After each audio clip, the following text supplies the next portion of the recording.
estáis, alumnos? Estupendamente, ¿verdad? Igual que yo. Bueno, ¿y qué tal el español? ¿Cada día mejor? Sigue por favor mi vídeo, ya verás, mejorarás todos los días con cada una de las lecciones que voy dando. Y hoy, sorpresa, una clase de gramática. ¡Bien! Por fin.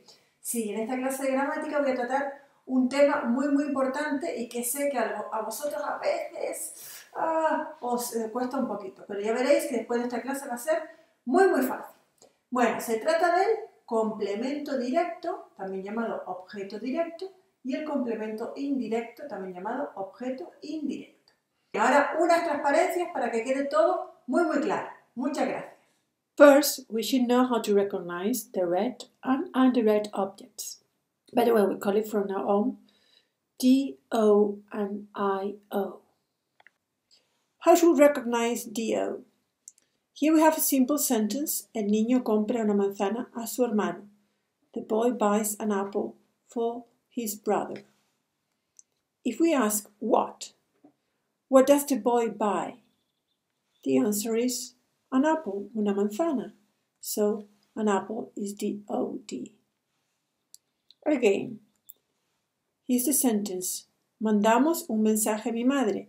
We sell a message to my mother. If we ask what do we sell? Do we send? The answer is a message. Un mensaje is then DOD. Something you should know is that if the DO is a person, it always has the preposition a before. If the DO is an animal or a thing, then it doesn't have any preposition. Example, I say, adoro a María. I love Maria. I adore her. So, María is a person, I use a. But I say, adoro mi casa nueva. I love my new house without a. Now, how to recognize IO? We have the same sentence as before. Mandamos un mensaje a mi madre. If I ask, to whom, for whom, do we send a message? Then the answer is a mi madre. So, a mi madre is the OI. Another example. El niño compra una manzana a su hermano. If I ask, to whom, for whom, does the boy buy an apple? And then the answer is a su hermano, for his brother. So that's the OI.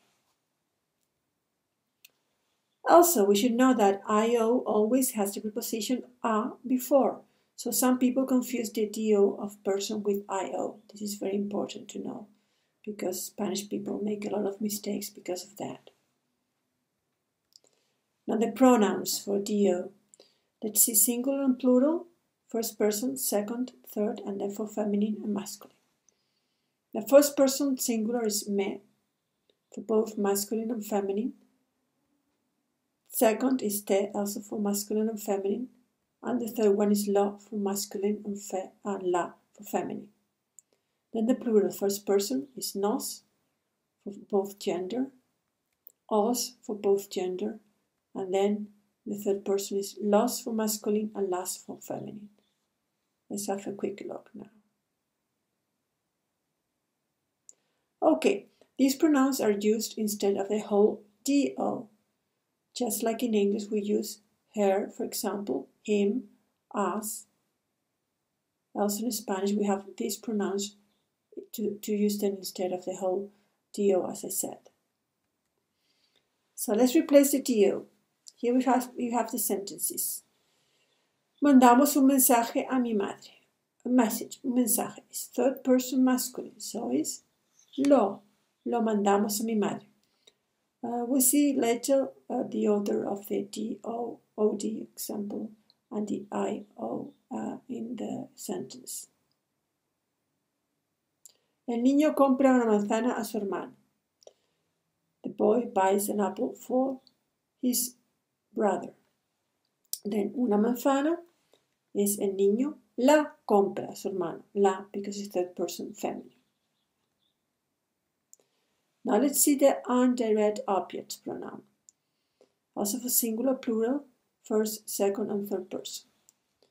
It's me for the first, te for the second, Le for the third, but le becomes se before lo, la, los, las. We'll see an example later. First person plural, nos. Second person plural, os. Third person, les, also se before lo, la, los, las.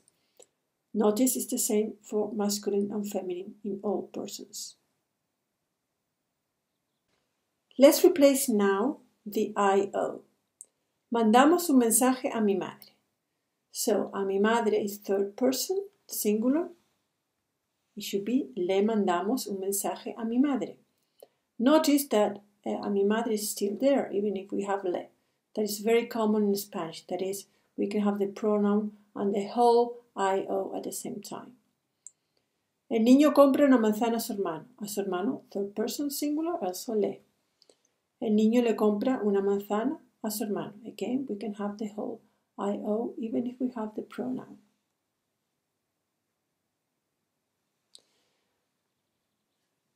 Finally, pronouns order. If we have, let's call it a normal verb, first we'll have the I-O, then the D-O, and then the verb. Example, compramos manzanas para nosotros. We buy apples for us.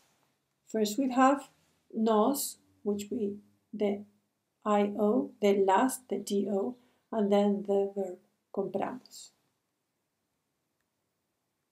Now it's your turn.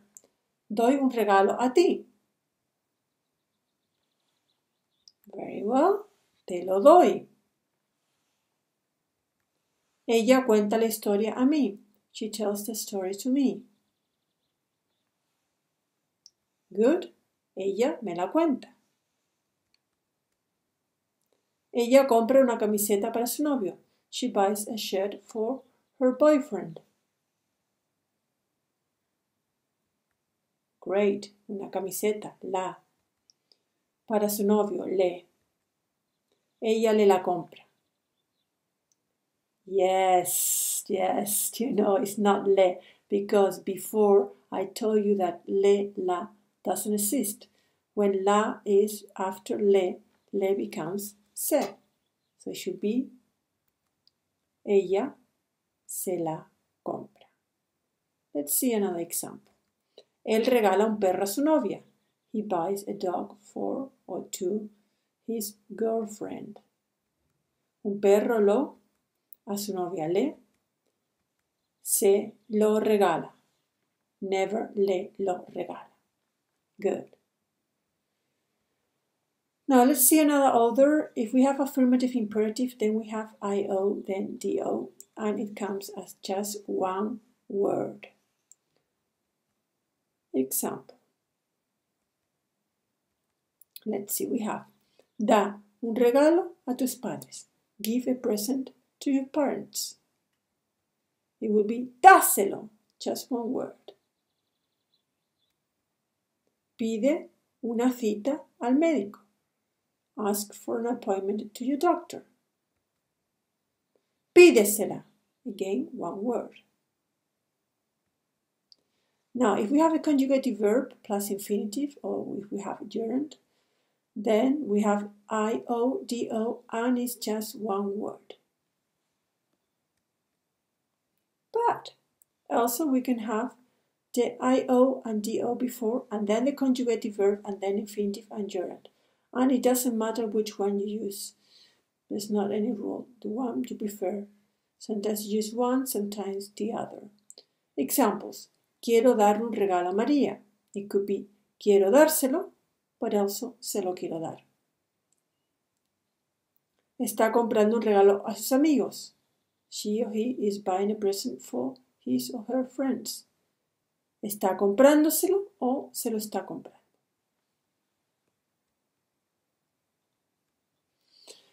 Mistake in Spanish. We have three main mistakes that has to deal with the pronouns.